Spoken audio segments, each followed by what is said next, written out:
안녕하세요. 성경의 예언을 통해 미래를 알려드리는 성경과 우리의 운세의 한민호입니다. 오늘은 두 번째 시간입니다. 이 시간에는요, 2600년 전에 미리 예언된 세상의 운세라는 제목으로 과연 성경이 2600년 전에 세상과 나의 미래를 예언해 놓았는지 함께 살펴보도록 하겠습니다. 우리가 지난 시간에 살펴본 것처럼 우리가 살고 있는 이 시대는요, 바로 마지막 때입니다. 그래서 성경 다니엘서의 예언이 봉함이 풀려서 이 모든 예언의 해석이 밝히 드러난 시대에 우리가 살고 있는 것입니다. 그럼 이제 본격적으로 이 다니엘서의 놀라운 예언을 함께 살펴보도록 하겠습니다. 성경 다니엘서의 예언 가운데 이 척추뼈와 같이 가장 중요한 역할을 하는 예언은 바로 다니엘서 2장에 있는 예언입니다. 하나님께서는요, 이미 2600년 전에 다니엘서 2장을 통해서 앞으로 세상의 역사들이 어떻게 펼쳐질 것이며 여러 나라들의 흥망성쇠가 어떻게 진행될 것인지를 상세하게 예언해 주셨습니다. 다니엘서 2장을 한번 보시죠. 다니엘서 2장의 예언은 다음과 같이 시작을 하고 있습니다. 다니엘 2장 1절의 말씀입니다. 느부갓네살이 위에 있은 지 2년에 꿈을 꾸고 그로 인하여 마음이 번민하여 잠을 이루지 못한지라.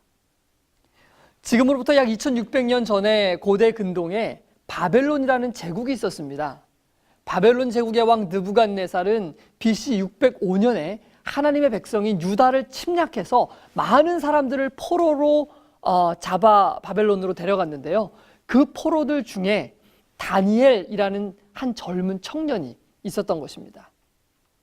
어느 날 이 바벨론 왕 느부갓네살은 자신의 이 위대한 제국의 미래에 대해서 심각하게 고민을 하다가 겨우 잠이 들게 되었습니다. 그리고 그때 한 꿈을 꾸게 된 것입니다. 느부갓네살 왕은 그 꿈이 너무도 특별하고 놀라운 것이어서 이것은 분명히 자신의 제국과 관련된 신의 어떤 계시라고 생각을 하게 되었습니다. 그런데 문제는 그 중요하고도 중요한 그 꿈의 내용이 하나도 생각이 나지 않는 것이었습니다. 그래서 왕은 이 바벨론에서 똑똑하다고 하는 모든 박사들과 술객들, 점쟁이들을 다 불러 모아놓고 자신의 꿈을 한번 말해보라고 하였습니다. 그러나 여러분, 누가 그 꿈을 말할 수 있겠습니까? 아무도 그 꿈을 말할 수가 없는 것입니다. 왕은 너무나 화가 난 나머지 바벨론의 지식인들을 모두 멸하라는 그런 명령을 내리게 되었습니다. 그때 그들 중에 한 사람이 바로 다니엘이었었는데요. 다니엘은 하나님으로부터 계시를 받아서 왕에게 그 꿈을 해석해 줄 수 있게 되었습니다. 그 꿈의 내용을 한번 다니엘서를 통해서 한번 보시죠. 다니엘 2장 31절로 35절에 기록되어 있습니다. 왕이 한 큰 신상을 보셨나이다. 그 신상이 왕 앞에 섰는데 크고 광채가 특심하여 그 모양이 심히 두려우니 그 우상의 머리는 정금이요 가슴과 팔은 은이요 배와 넓적다리는 노시요 그 종아리는 철이요 그리고 그 발은 얼마는 철이요 얼마는 진흙이었나이다.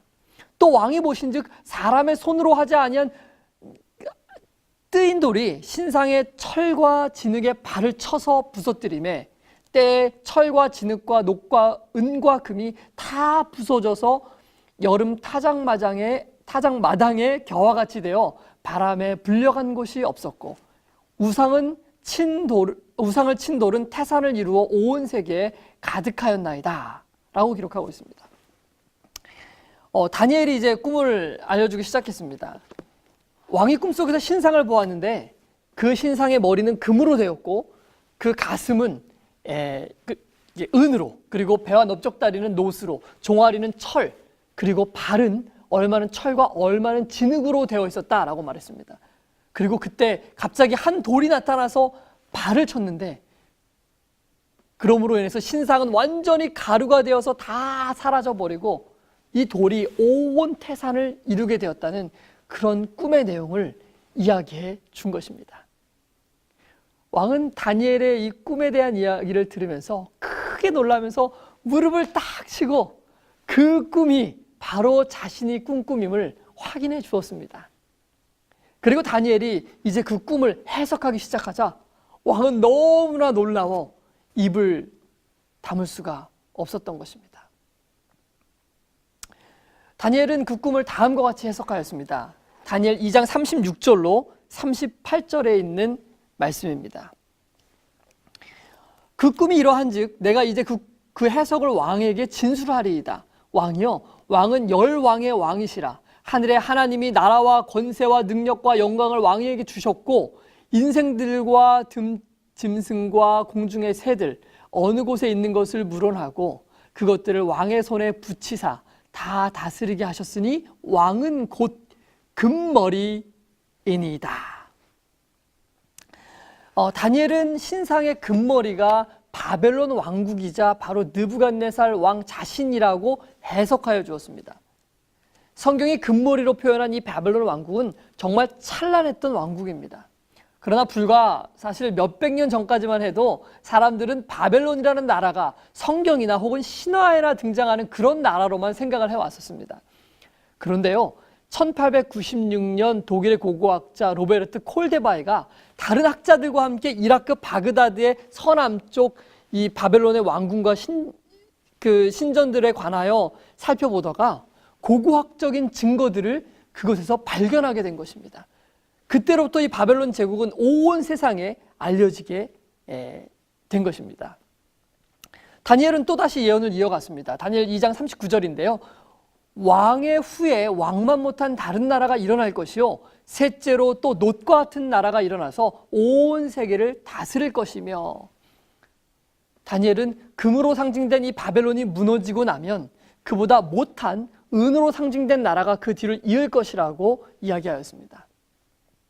역사책을 여러분 살펴보시거나 인터넷에 검색을 해보시면 페르시아의 고레스 왕이 메데 국가와 동맹을 맺고 BC 539년에 바벨론을 멸망시키고 그 뒤를 이어 큰 제국이 되었다는 것을 쉽게 알 수 있습니다. 페르시아는 부와 영화에 있어서는 비록 바벨론만 못했습니다. 그러나 페르시아는 제국에서 가장 최초로 은을 화폐로 사용해서 세금을 징수하였던 나라였습니다. 그래서 성경은요, 페르시아와 메대의 동맹을 이 은으로 된 가슴과 두 팔로 예언을 하였던 것입니다. 다니엘은 그 다음 세 번째로 놋과 같은 나라가 다스릴 것이라고 이야기를 하였는데요. 페르시아는 BC 331년 유명한 알벨라 전투에서 알렉산더 대왕에게 패하고 말았습니다. 그리스의 알렉산더 대왕은 자신의 군사들을 청동으로 무장하게 하였습니다. 놋으로 만든 강력한 투구와 그리고 방패를 들고 불과 12년 만에 세계 패권을 거머쥐게 되었습니다.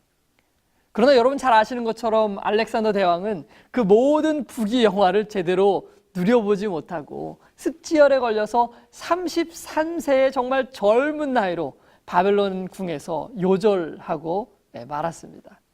자, 그렇게 시작된 이 알렉산더의 나라 그리스는 헬레니즘 문화를 꽃피우면서 세상에 엄청난 영향력을 끼쳤지만 하나님의 예언의 시간표에 따라서 이제 물러나게 된 것입니다. 그리고 그 다음 네 번째로 등장한 나라는 바로 역사가 에드워드 기본의 말처럼 철의 제국인 로마였습니다. 이 넷째 나라는 강하기가 철과 같으니 철은 모든 물건을 부서뜨리고 이기는 것이라 철이 모든 것을 부수는 것 같이 그 나라가 문 나라를 부서뜨리고 빠을 것이며 라고 성경이 예언했습니다. 로마 제국은 무시무시한 이 철갑 무기로 그리스의 청동 무기를 쳐부수고 대제국을 건설하였습니다. 그리고 기원전 168년부터 서기 476년까지 무려 600년 넘게 이 세상의 지배자가 되었습니다. 자, 그러면 이제 성경은 로마 제국 이후에는 어떤 나라가 등장할 것이라고 예언하고 있을까요? 로마는 어떤 나라에 의하여 멸망을 받았을까요? 다니엘 2장 41절로 43절은 이렇게 기록하고 있습니다. 왕께서 그 발과 발가락이 얼마는 토기장이의 진흙이요 얼마는 철인 것을 보셨은즉 그 나라가 나뉠 것이며 왕께서 철과 진흙이 섞인 것을 보셨은즉 그 나라가 철의 든든함이 있을 것이나 그 발가락이 얼마는 철이요 얼마는 진흙인즉 그 나라가 얼마는 든든하고 얼마는 부서질 만할 할 것이며 왕께서 철과 진흙이 섞인 것을 보셨은즉 그들이 다른 인정과 서로 섞일 것이나 피차에 합하지 아니함이 철과 진흙이 합하지 아니함과 같으리다. 느부갓네살 왕이 꿈에서 본 신상에서 머리부터 이 종아리까지는 전혀 새로운 나라가 기존의 제국을 차례로 멸망시키면서 등장했습니다. 그래서 메데와 페르시아는 바벨론을 멸망시키고 등장했고 그리스는 페르시아를 그리고 로마는 그리스를 멸망시키면서 이 세상 역사에 등장했던 것입니다. 그러나요, 이 철의 나라, 이 종아리로 표상된 이 로마는 기존과는 전혀 다른 방법으로 멸망할 것이 성경에 예언되어 있는 것입니다. 그 나라가 나뉘일 것이며 라는 것이 예언입니다. 그리고 또 그들이 다른 인종과 서로 섞일 것이나 피차에 합하지 아니함이 철과 진흙이 합하지 않음과 같으리라 라는 것이 예언인 것입니다.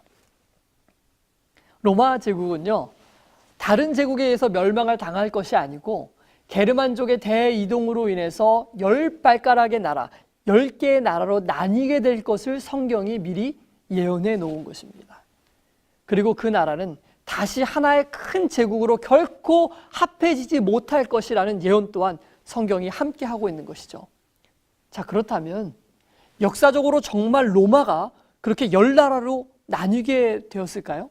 그리고 그 나라들은 다시는 합하지 못하게 되었을까요? 여러분, 이 예언이 참이라면 성경의 역사가 2600년 전의 예언과 같이 정확하게 이렇게 성취된 것이라면 감히 어느 누가 예언을 주신 하나님을 부인할 수 있겠습니까?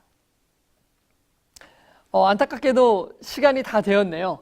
로마 제국의 분열에 관한 이 예언에 대해서는 다음 시간에 저희가 다시 살펴봐야 될 것 같습니다. 지금으로부터 2600년 전에 성경이 다니엘서를 통해 세상에 등장할 제국들의 흥망성쇠를 미리 이렇게 정확하게 예언해 주었다는 것이 여러분 너무도 신기하고 놀랍지 않습니까? 그리고 이 예언의 시간표에 따라 정확하게 한치의 오차도 없이 제국들이 멸망하기도 하고 세워지기도 했다는 것이 여러분 신기하지 않으십니까? 만약 그 당시에 다니엘서가 봉함되어 있지 않고 이것이 열려 있어서 누군가 그 예언의 해석을 이해할 수 있었다면, 깨달을 수 있었다면 어땠을까요? 미래를 깨달아 볼 수 있었던 그 사람의 운세는 전혀 달라지지 않았겠습니까? 그런데 다니엘서에는 아직도 성취되지 않은 우리의 미래에 대한 예언들이 정말 많이 남아있는 것입니다. 우리는 이 예언의 봉함이 풀린 시대에, 이 마지막 시대에 살고 있습니다. 그러므로 오늘 우리가 이 예언을 깨닫게 된다면 우리의 운세 역시도 전혀 달라지지 않겠습니까? 그 미래에 대한 예언은 여러분 다음 시간에 다시 살펴보겠습니다. 다음 시간에는요, 마지막 날의 나의 운세라는 제목으로 로마 제국 이후에 등장하는 세상의 역사와 이 세상 마지막 때에 일어나게 될 사건들에 대해서 함께 살펴보겠습니다. 마지막 때에 자신의 운세를 알고 싶은 분들 절대 놓치지 마시기 바랍니다. 다음 시간에 다시 찾아뵙겠습니다.